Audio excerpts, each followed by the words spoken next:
My name is Emily Carter. I'm 34 years old. And for almost 3 years of my marriage, my husband's family believed I was financially helpless. They thought I came from nothing. They thought I had no backup. They thought I married their son for security. And I let them think that. Before you judge me, please hear the full story. And if you enjoy real, layered stories about family, pride, money, and power, go ahead and subscribe right now. Because this didn't just change my marriage. It changed how I understand people. I grew up in Connecticut. Quiet town, big trees, old houses with white fences.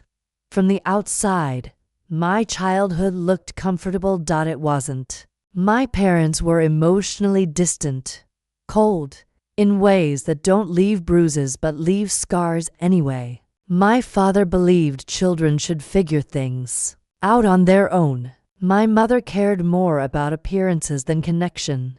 When I was 14, they divorced. At 16, they both remarried and moved to different states.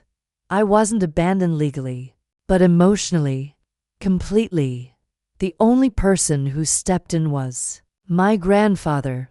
He was not flashy, not loud, but he was powerful in ways that don't require noise. He owned a logistics company that operated across the East Coast.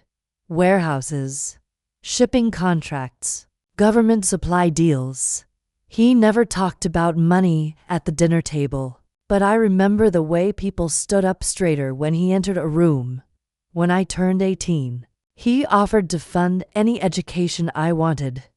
I studied business finance at NYU, not because I needed the degree, but because I needed competence, control, stability. During college, I interned at his company under a different last name.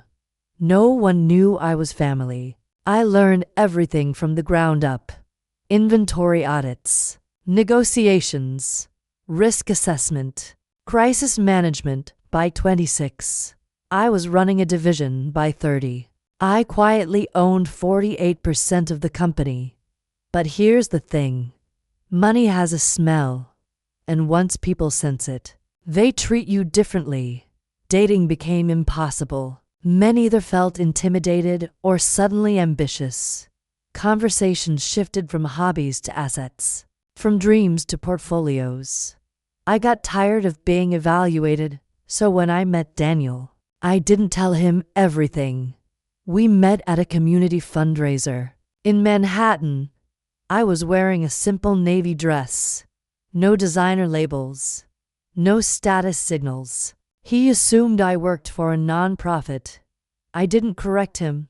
When he asked what I did, I said, I work in operations, which was true, just not the whole truth. Daniel was kind, soft-spoken. He talked about books, about hiking, about wanting a simple life outside the chaos of corporate culture. He told me his family owned several real estate investments. His mother had strong opinions. His brother helped manage family properties. There was pride in his voice, not arrogance. I fell for him slowly, carefully. For the first time, I felt like someone was seeing me, not my balance sheet. When he proposed, I told him one thing very clearly. I don't want money to be part of why you love me. He laughed gently. Emily, I make enough. I don't need saving. The irony still makes me pause. After we got engaged, I met his family properly. Patricia Thompson was elegant, controlled, the kind of woman who measured people in seconds. Her eyes scanned me the first day. My bag, my shoes, my ring. Oh, she said politely, you're very understated, double quotes understated. It wasn't a compliment. During dinner she asked, so, Emily, what exactly do you do? I manage operations for a logistics firm. Small company? She asked casually. Mid-sized. I smiled. She nodded slowly. I saw the conclusion forming behind her eyes. Not impressive, Mark. Daniel's older brother asked if I owned property. No, I said truthfully. I personally didn't own property in my name. They assumed that meant something. After marriage, Daniel and I moved into the family estate temporarily while renovations were being done on what was supposed to be our house. Weeks turned into months. I noticed things, luxury on the surface, pressure underneath. Patricia spoke often about maintaining status, about appearances, about the importance of marrying within your level. Sometimes, she would make comments like, "Well, Emily, you're lucky Daniel is so stable. Security matters." Lucky, as if I had been rescued. I cooked. I helped host events. I listened when relatives asked where my family was.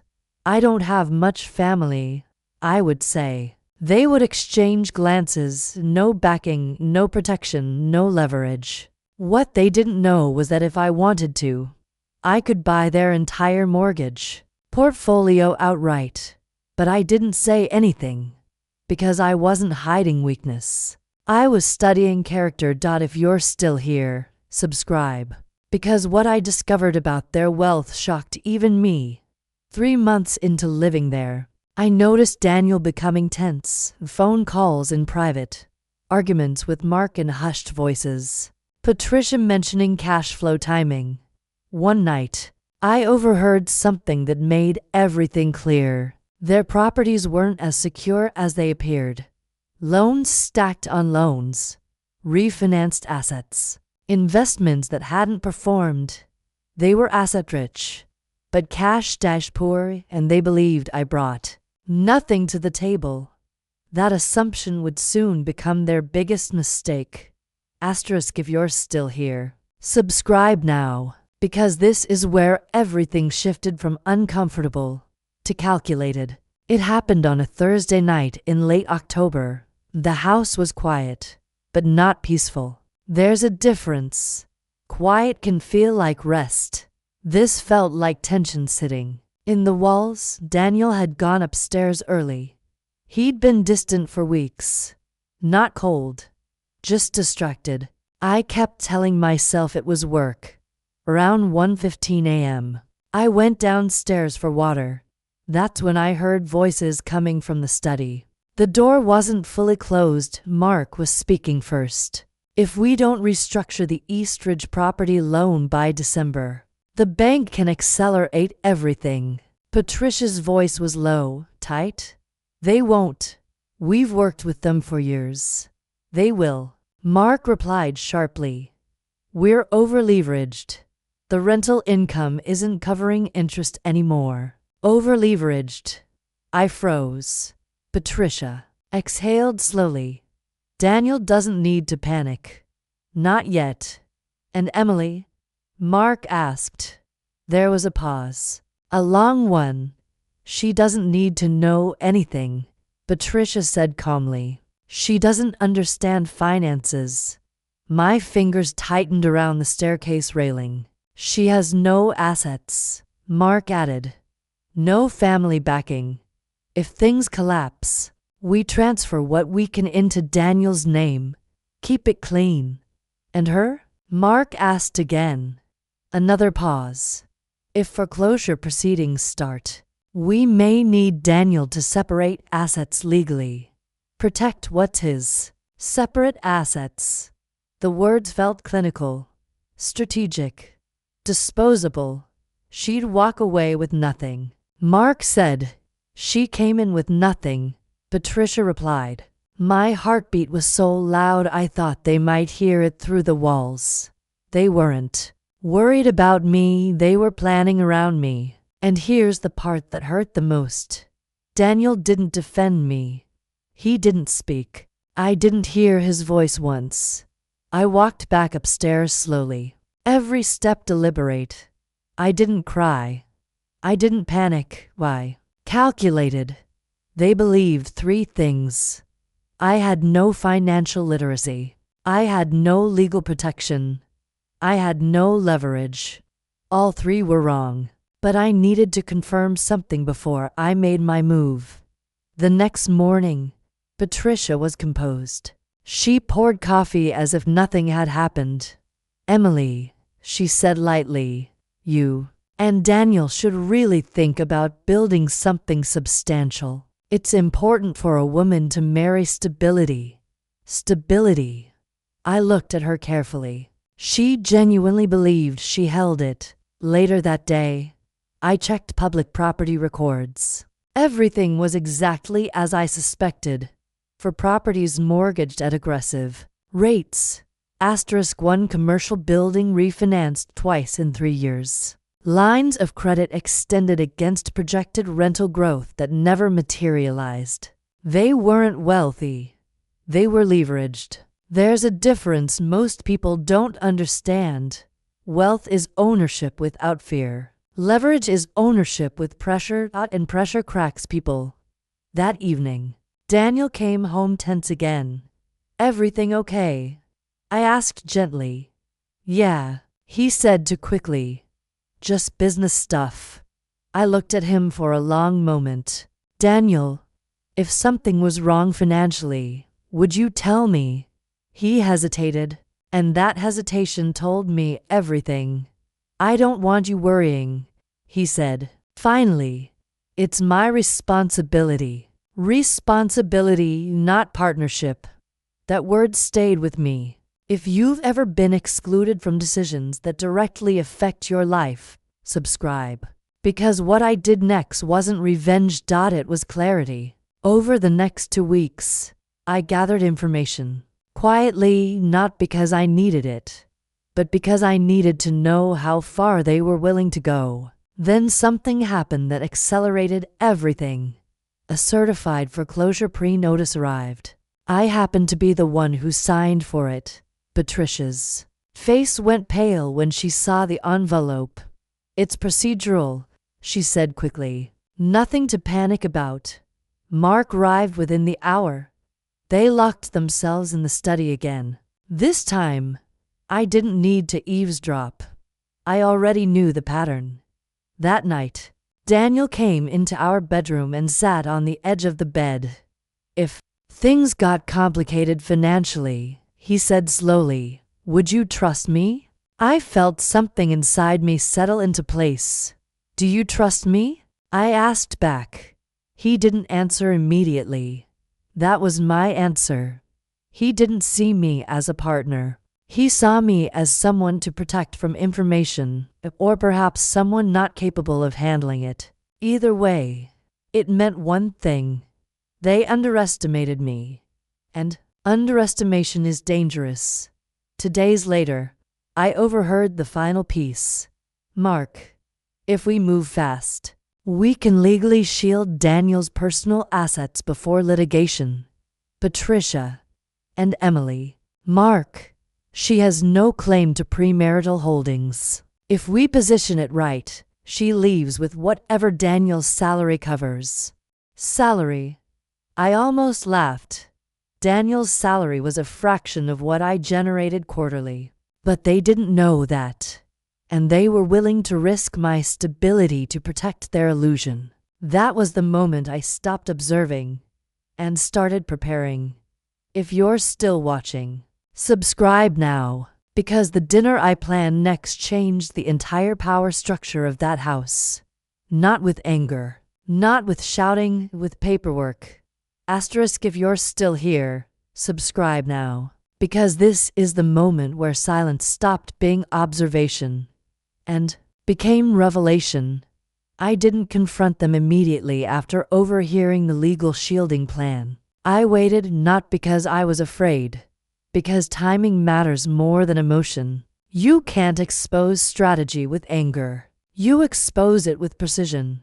The following Sunday, I told Patricia I'd like to host dinner. She looked mildly surprised. "For what occasion?" "No occasion," I said calmly. "Just family." She hesitated, then nodded. I chose the menu carefully. Roast chicken with rosemary, garlic mashed potatoes, seasonal vegetables, a dessert Daniel loved from a bakery in Soho. Normal, warm, familiar, nothing dramatic. I wore a simple cream sweater and dark jeans. No jewelry beyond my wedding band. Mark arrived first. Confident, controlled, as usual. Daniel looked tired. Patricia looked composed. We sat down. The conversation was light at first.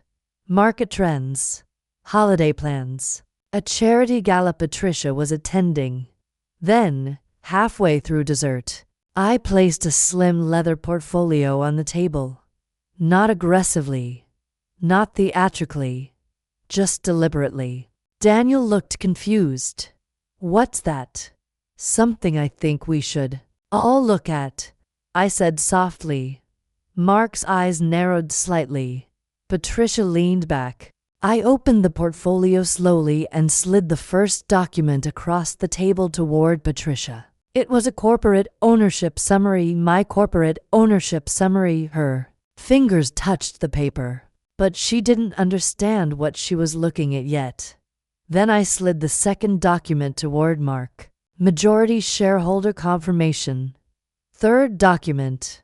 Executive board structure. Fourth. Financial statement. Audited, clean, liquid. Silence expanded across the room. Daniel's face changed first. Emily. What is this? My work, I said calmly. Patricia picked up the top sheet and began reading more carefully. The color drained from her face. This company. This is. Yes, I replied. Carter Logistics Group.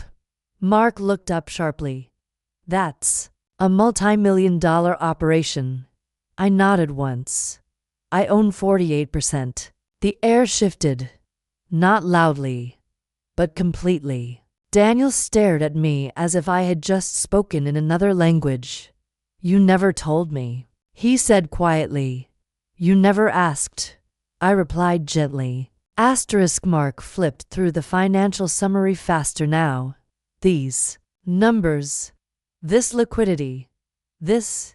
Yes, I said. Fully owned assets. Minimal leverage. No outstanding litigation. Patricia placed the papers down carefully. You misrepresented yourself, she said slowly. I met her gaze evenly. I told you I worked in operations for a logistics firm. That was accurate. Daniel ran a hand through his hair. Why? He asked. There it was. The question everyone always asks. Why didn't you lead with your wealth? Because I wanted to be loved without evaluation, I said quietly. I wanted to know if I was being chosen for who I am, not what I own. No one spoke. Then I reached into the portfolio again and removed another document. This one I slid toward Mark. It was a printed copy of the foreclosure pre-notice on the East Ridge property. His jaw tightened. I also know, I continued calmly, about the restructuring issues, the refinanced assets, the shielding discussion. Patricia's eyes snapped up. What shielding discussion? Daniel asked. Silence. Oh, I looked at him. The one about legally separating your assets from mine if litigation begins. Daniel turned slowly toward his mother and brother. Is that true? Mark opened his mouth, then closed it. Patricia spoke first. We were protecting you. From my wife. Daniel's voice was low now. From exposure, she corrected. Exposure. As if I were risk. I reached into the folder one final time and placed a certified bank letter on the table. Liquid reserve confirmation. The exact amount needed to clear their immediate debt obligations and more. If I choose, I said calmly, I can eliminate your outstanding pressure by the end of this week. The room felt smaller, heavier, but I continued. Before any money moves, we need clarity. Daniel looked shaken. Clarity about what? Whether I am a partner in this marriage or a liability in your strategy. Patricia inhaled sharply. You overheard one conversation. I overheard enough, I replied gently. Enough to understand I was considered disposable. Daniel stood up abruptly. Disposable? He repeated. I kept my tone steady. If foreclosure proceedings began, I was going to be legally positioned outside the protected structure. That was the plan. Mark didn't deny it. Daniel turned toward him. Tell me that's not true. Mark avoided eye contact. We were minimizing damage by sacrificing my wife. Daniel's voice rose slightly. Patricia tried to regain control. This is emotional exaggeration. No, I said quietly. This is documentation. I slid across printed copies of state property law summaries highlighting exactly how the separation strategy would function. I had annotated it. Cleanly, professionally. Mark looked stunned. You consulted someone? Yes, I said calmly. Several someones. Silence again. This time it wasn't tension, it was recalibration. The power dynamic had shifted, not because I raised my voice, but because I raised information. If you're still here, subscribe. Because the final part isn't about money, it's about choice. Daniel slowly sat back down. I feel like I don't know what's real anymore, he said quietly. I looked at him carefully. What's real, I replied, is that I never needed saving. Patricia spoke softly now. You tested. U.S. I shook my head. I observed you, and there's a difference. But the hardest decision wasn't exposing them. It was deciding what to do next. If you've made it this far, subscribe right now. Because this last part is not about revenge. It's about boundaries. After the dinner, no one moved for a long time. The documents were still on the table. The foreclosure notice, my ownership summaries, the liquidity confirmation letter. Daniel looked like someone who had just discovered the floor beneath him wasn't solid. Patricia looked controlled, but shaken. Mark looked angry, and I felt calm. Not triumphant, not emotionally clear. Daniel finally spoke. Did you ever plan to tell me? He asked quietly. Yes, I said, but not under pressure. Under what? He asked. Under equality, I replied. He swallowed. Do you think I married you for money? He asked. No, I said honestly, but I think your family evaluated me based on what they believed I lacked, and you didn't stop them. That hurt him. I saw it in his face. I didn't know, he said. That's part of the problem, I replied gently. You didn't know because you didn't ask. There's a difference between protecting someone and excluding them. He had excluded me from financial reality. His family had excluded me from strategic planning. All because they assumed I couldn't handle complexity. Patricia finally spoke. You created deception. I looked at her calmly. I withheld excess information. I never lied. That's manipulation, Mark said sharply. No, I said evenly. Manipulation would have been using my wealth to control outcomes without transparency. I didn't. Silence again. Then Daniel asked the question that mattered most. Are you going to pay the debt? It wasn't entitlement, it was vulnerability. And this is where many people think the story ends with a dramatic check-writing scene. It doesn't. Because money wasn't the issue anymore. Respect was. I can clear the immediate pressure, I said slowly. But that's not the real decision. Daniel looked confused. What is? Whether this marriage continues as a partnership or ends as a lesson. The air changed again. Patricia stiffened. Are you threatening divorce? I'm defining options, I said calmly. Because here's the truth no one likes to admit. When someone believes you're weak, they plan without you. When someone knows you're strong, they negotiate with you. I didn't want negotiation, I wanted partnership. Daniel stood up and walked toward the window. For a long moment, no one spoke. Then he turned around. I didn't defend you, he said quietly. When they questioned you, when they dismissed you, I thought staying neutral was maintaining peace. Neutrality, the most dangerous position in a power imbalance. I don't need you to fight everyone, I said softly, but I do need you to stand beside me.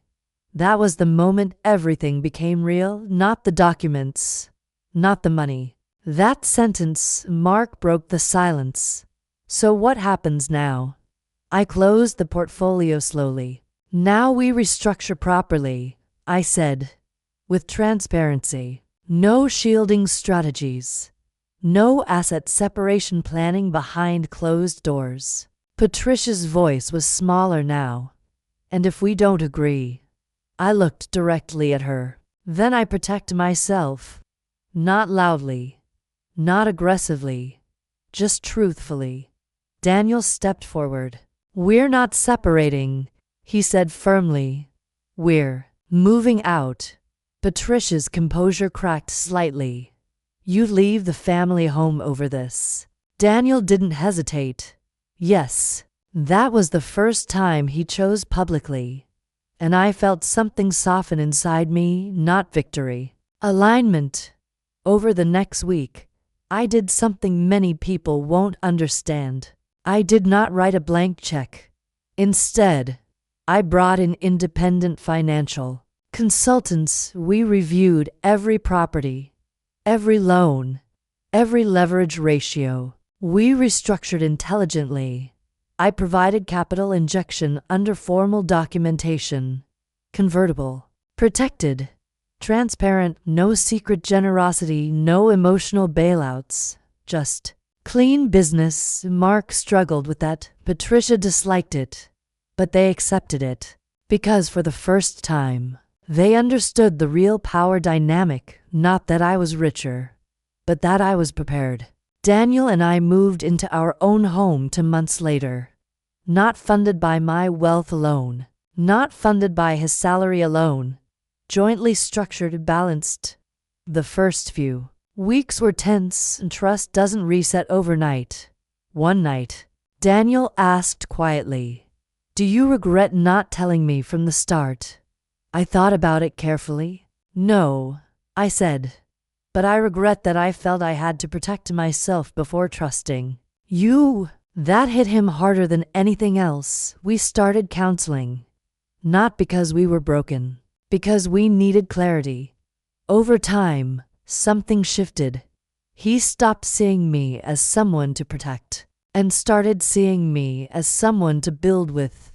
That difference changed everything. Patricia eventually adjusted her tone, less subtle condescension, more cautious respect. Mark learned to discuss numbers with me instead of around me. And me? I learned something important. You don't have to reveal everything to be honest, but you do have to reveal enough to build equality. Now I want to ask you something. Was I wrong for withholding my financial reality? Did I create unnecessary tension? Should I have told Daniel everything before marriage? Or was it reasonable to want to be loved without financial influence? If you were in my position, what would you have done? Would you have exposed the truth earlier? Would you have walked away after overhearing that plan? Or would you have handled it exactly like I did? Tell me honestly in the comments. And if you want more stories about power, relationships, and the quiet strength people underestimate, subscribe and turn on notifications. Because sometimes the strongest move isn't speaking loudly, it's knowing when to speak at all. Now tell me, was I right or was I wrong?